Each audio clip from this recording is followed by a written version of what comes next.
points. Sarah, Paul, maybe, or Andrea? I can go. Okay, Andrea? How to check? Well, actually, how do you check that someone isn't having child labor or poisoning their workers and so on? In Sweden, the county council, at least, and also a lot of the municipalities go together and they hire someone or procure someone, of course, that actually goes to China or India or whatever these things they are buying, their meals and so on, where they are produced, to check up. This is a very costly thing for a municipality or to do themselves. That's why they do together. And this works fairly good, I think.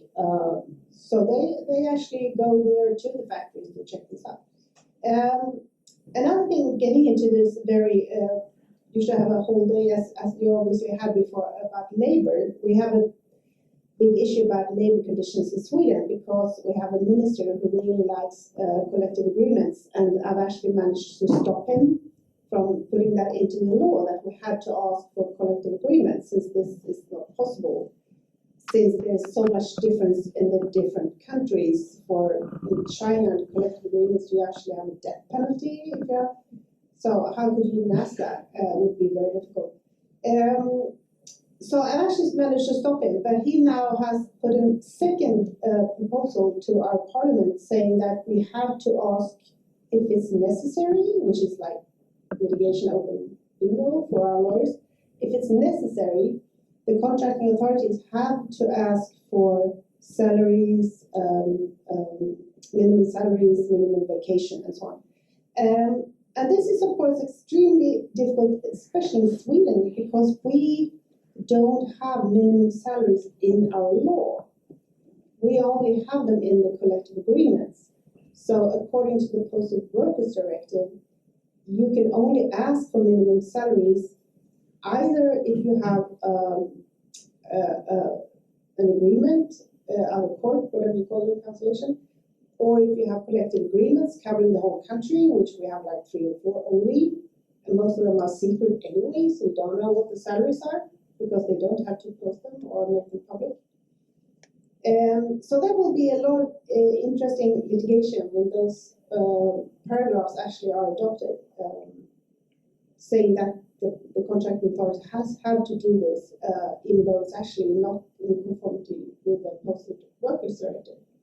So that's a lot of research ahead, I think, in any country who are working with labor conditions.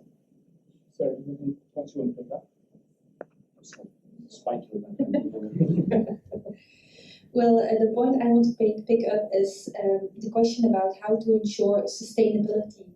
And you see that in the directive they also talk a lot about labels, and we know the European eco-label and equivalent labels that are allowed. But what has been demonstrated is that there has been a lot of greenwashing lately by companies who just pretend that they are very eco-friendly, because there are so many labels that no one has any idea whatsoever which label stands for what and what it actually means. If you, for example, look at the Volkswagen scandal, that is also one of the examples where one is pretending to be green while one is actually not at all. And the problem is that if contracting authorities realize that if companies are just making things up, or that there's a potential that they are making green claims up, then that they may have a lower demand for sustainable products, and that can be then a disadvantage for example, small and medium-sized enterprises who are serious about it.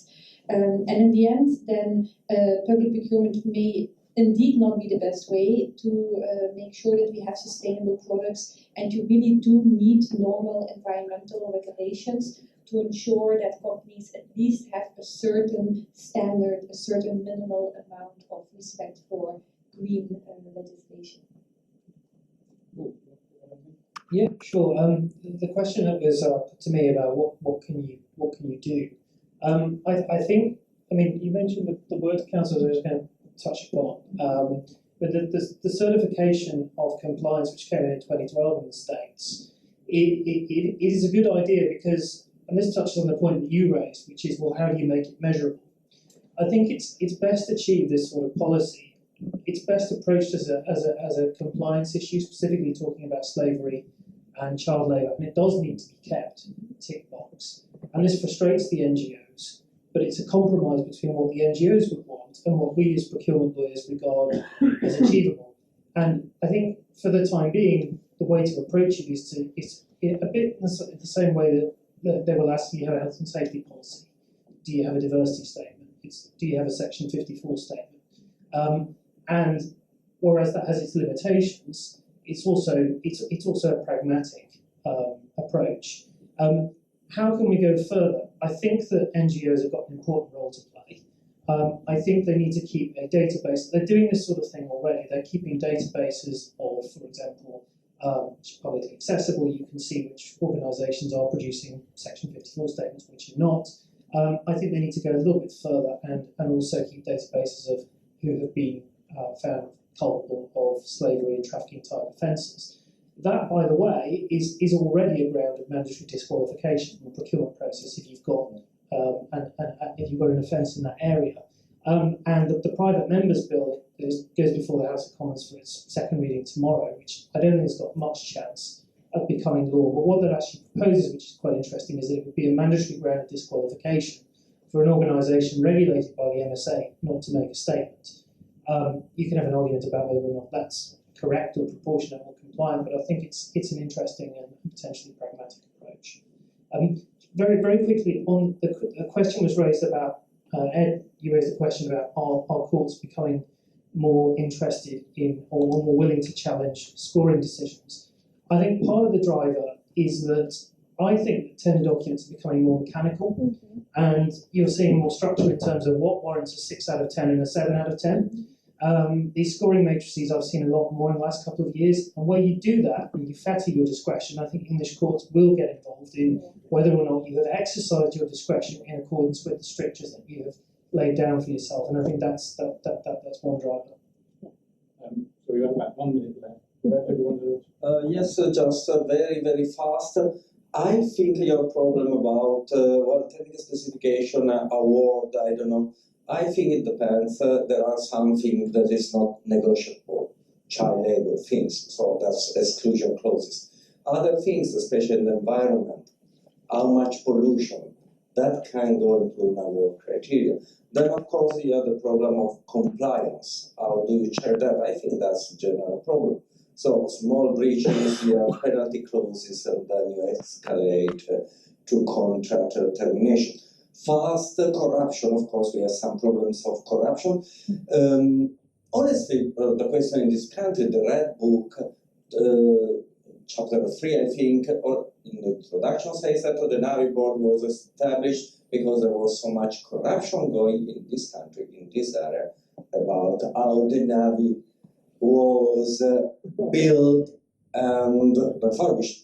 So how did you manage to clean your heads in 200 years? That's an interesting question. I think rules are maybe one tool for fighting corruption if they are clever rules. If they say lowest price is better because it's transparent, that's really wrong, because lowest price is perfect for corruption. It will be the one knowing someone that will have a very low price and then get the contract and then cost over it. So which rules is a problem? E-procurement starting as a panacea for everything. Well, I'm not really a true believer, but you were probably also legally trained because you said as long as it works. I agree on this, as long as it works. Open question. Do you think well, you know, there are some things like, for instance, CMAS and think that you must get the certificate, so tick, computer perfect, or you must show through technical dossier that you have an equivalent system. Feed your technical dossier to the computer. I can reply to Wouter before we finish, because my cat is calling me. I mean, the problem is this, isn't it? That I agree with you. I mean, at a political level, if you elect a government that says the primary driver for procurement policy is British jobs for British workers, stuff the rest of the world, then that's the driver. That is the political driver. But that cannot be efficient in the sense that a macroeconomist would use the word efficient, or efficient in the way that an antitrust, that we use it in competition law. When we look at efficiency and efficient allocation, yes, there are many things which you could do with procurement law, which you could politically drive, which might prevail because you've decided that is right, and that must be the driver. But don't pretend that what you've decided you're going to do politically is in fact the most efficient outcome. It's just not. I don't think that can be right. And just picking up Ed's point, I think there's a third factor on why British courts have got involved in rescoring, and that's really, again, another reason why actually contracting authorities have brought it on their own head, is because they consistently, they make a mess, and they consistently say, but it doesn't make a difference. They particularly do that in the context of damages cases, where of course they say, well, yes, we made a mess, but we don't have to pay any damages because you still wouldn't have won. But even in an injunction case, they'll say, oh, but it wouldn't have made a difference. Well, the moment you utter the phrase to a court, but it wouldn't have made a difference, you actually have to go through the entire process. And you look at all the cases which have gone into that NDA, not so much geodesign, but I mean, most of them have actually, the reason why they've rescored is because the contracting authority said, doesn't matter, yes, we made a mess of it, but it wouldn't have made a difference. And so the court says, right, we'll have to test that then. Anyway, we've gone over, but I think we've given you material now, Derek, for you the whole next week, the whole next year's book, in the last hour and a half. Absolutely. Thank you very much to you all.